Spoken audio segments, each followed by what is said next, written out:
On 19th March 1991, the 317th chapter of Dragon Ball was published, and it was here that the world got to see the Super Saiyan form for the first time. Of all the scenes, techniques, attacks, and transformations which have originated from this series, it would not be a stretch to say that the Super Saiyan transformation is the most recognizable of them. This transformation would not only go on to change Dragon Ball forever, but also the public's perception of it. And there is one key element this transformation has, which has contributed to it achieving the distinguishability it has today: emotion.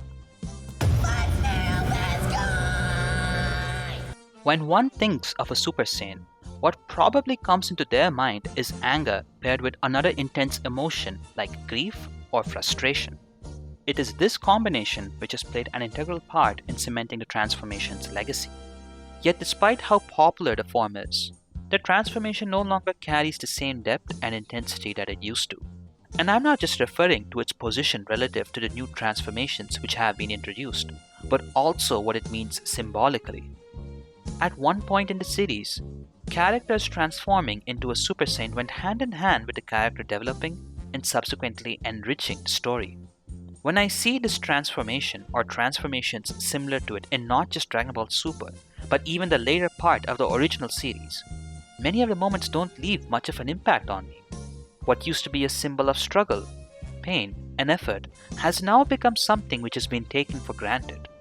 Yet despite that, despite knowing what the form has been reduced to and what it has turned out to be in the grand scheme of things, I still find myself going back to and revisiting the iconic transformations of the past. I want to make this video to give my interpretation on why the initial transformations were as special as they were, and, more specifically, to understand why Super Saiyan as a concept had depth and importance. I'll be taking a look at the 5 transformations which I consider to be the most significant in the series. And since this is the first video, it is only fitting that I begin with the one that started it all.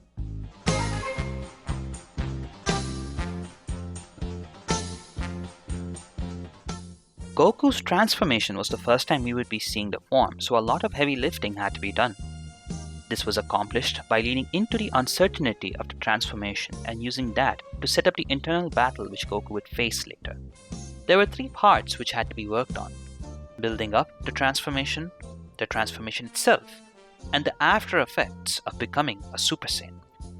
Before going forward, I should mention that the first section is greatly influenced by the videos put out by Overly Sarcastic Productions, Totally Not Mark, and Cartoon's Dojo, so I would recommend checking out their videos. From the point of its first mention to actually seeing it, the Super Saiyan form was characterized as a state where the user has had a major power boost and has also undergone a significant physical change.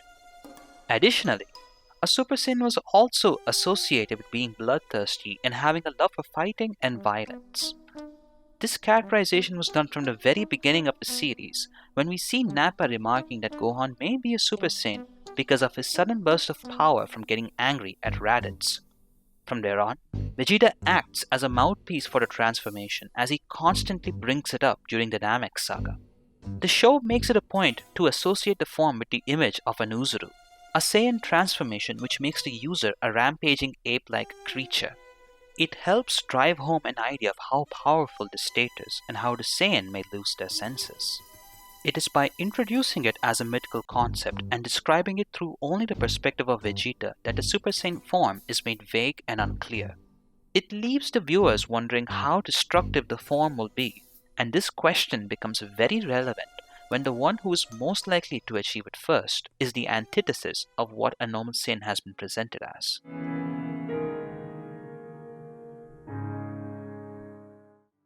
Goku is the embodiment of innocence and purity in Dragon Ball. It is essentially his character-defining trait, and it's what makes him the hero of the series. It shines through when we see how Goku treats his opponents and even goes as far as to give many of them a second chance. This is made even more evident following Kami's training, as Goku is shown to have more restraint in fighting as he no longer plows through his opponents like he did as a kid.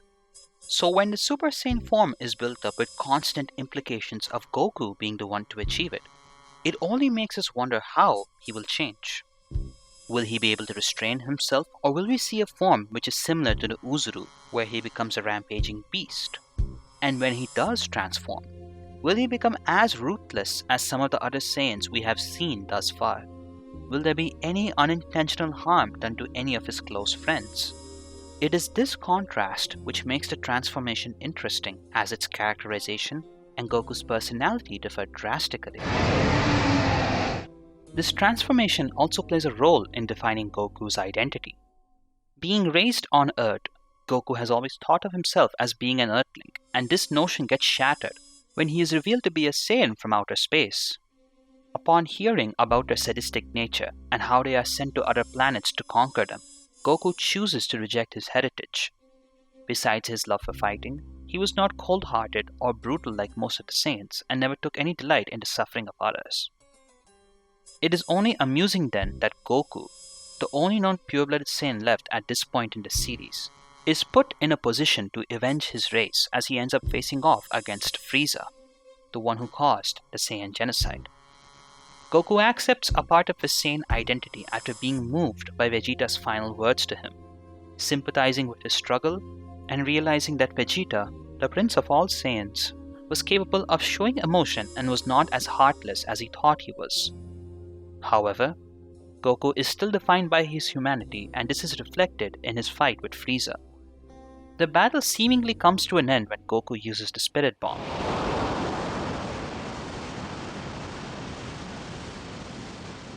In the back of our minds, we can tell that the fight was too easy and we are just left waiting for what is going to happen next. Is this really it? I mean, it can't be, right? Why else would the fight and the Super Saiyan form be built up so much? The scene has this strange calmness about it, as if there is something which is going to pop up out of nowhere. And well, the rest is history. Help me!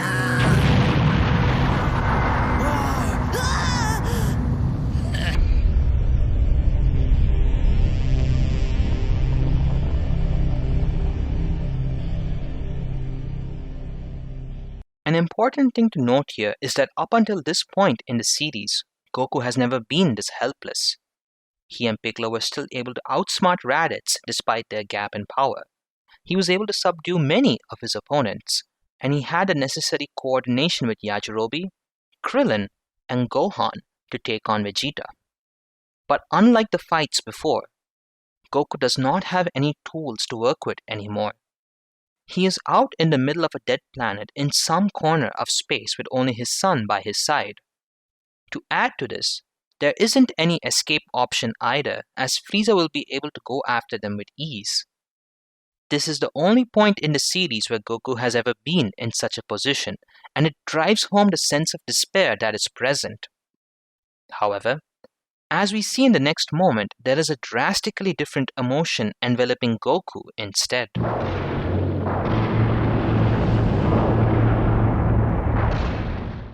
While I was making this video, I found myself thinking of all the times Goku had ever reached a state of pure anger until this scene. We saw him go into blind rages back when he was a kid, but we've never seen him do this as an adult. Neither when Raditz kidnapped Gohan, or when Yamcha, Chiaotzu, Tien, and Piccolo got killed while fighting the Saiyans. Even knowing how much death Frieza has caused, it still wasn't enough to push him over the edge when they first met. And that is what makes this moment so significant. It is not just that Goku is in a fury, but also the realization that it is a wiser and more controlled Goku, not a kid that is losing his temper for the first time. As he starts overflowing with anger, the Goku we are all so familiar with starts disappearing. A side of him driven by rage starts emerging, and as we see the space around him changing, we can tell that Goku is about to undergo a change like no other we have seen before. And as Goku starts slipping and his hair and eye color start changing, we know what is coming. We know that we are about to see a Super Saiyan for the first time.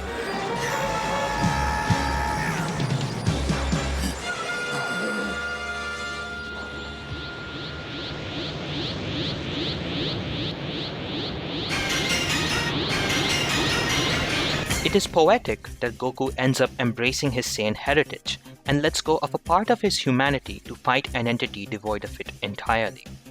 The Spirit Bomb, an attack which requires a serene heart and draws energy collectively from living beings, can be viewed as a representation of Goku's humanity and greatly contrasts with the individualistic nature of the Saiyans.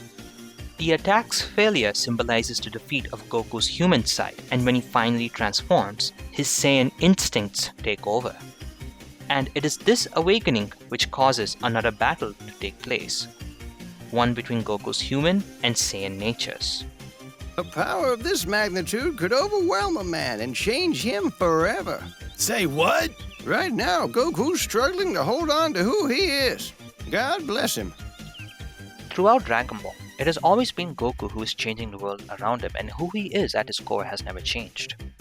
This situation, however, is one where this convention gets broken. We understand that the Super Saiyan transformation gives a huge power-up, but then we start wondering how it will affect Goku. When Goku declares that he will make Frieza suffer and show him no mercy, something which he has never done before, we can tell that his Saiyan nature has taken over. We see Goku lost in his pursuit of vengeance, and he goes as far as to let Frieza transform to 100% of his power to humiliate him despite being severely overpowered before. We already have an idea of how destructive the Uzuru form is and how he wasn't able to control it, so it doesn't help that the same imagery was brought up alongside the Super Saiyan form earlier in the story. Yet at the same time, we can see that Goku hasn't lost himself both physically and mentally. He still has the same body, and he was mindful of Gohan and told him to leave the planet. More than that, he declares himself to be a Saiyan from Earth, acknowledging his human and Saiyan side equally. It is when Frieza causes the beginning of Namek's destruction that we see two battles reach their climax. While we are fairly confident that Goku will defeat Frieza, what we are unsure of is whether it'll come at the cost of him leaning deeper into his Saiyan nature and dooming himself by not escaping Namek on time. It is this aspect which elevates the transformation for me, since it is one of the very few instances in Dragon Ball where Goku's character has been called into question. All of our doubts eventually get cleared as the fight nears its end. Goku is able to power down at will, demonstrating tighter control over the form than what was expected of a Saiyan transformation. More significantly, he was able to not give in to his viciousness and even went as far as to spare Frieza's life. When he is forced to retaliate against one of Frieza's attacks and has supposedly killed him, we can see how remorseful Goku feels by the expression on his face and his trembling hands.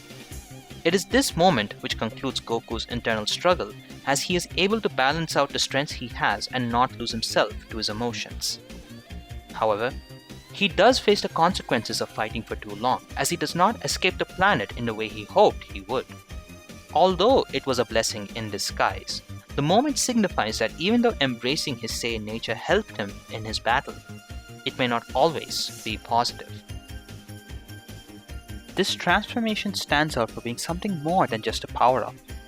From a character perspective, it adds a layer to Goku as he is put in a struggle between his two natures and is forced to think about who he really is. In the end, even though he still considers himself to be an Earthling, Goku does accept his Saiyan identity and never makes light of it.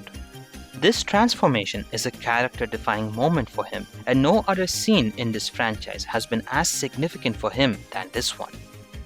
From a story perspective, the conditions couldn't have been any better for its introduction, and it establishes the form as being a beacon of hope in darkness. The fight also laid the foundation for something which gets repeated in the future, that the form comes in response to a need, not a desire. It leaves us with several questions about how the form works. Is it something which Goku will be able to muster up at will in the future? Will Goku be able to control the form if he does transform again? And of greater interest, will Gohan and Vegeta be able to achieve the same state as well? Despite having witnessed it, there are still mysteries revolving around the transformation, and we can't help but speculate about the possibilities. That is, until a mysterious boy sporting an impressive sword arrives from the future. However, I think I will leave that discussion for another day. I hope you enjoyed my interpretation, and I would love to hear your thoughts in the comments. See you next time.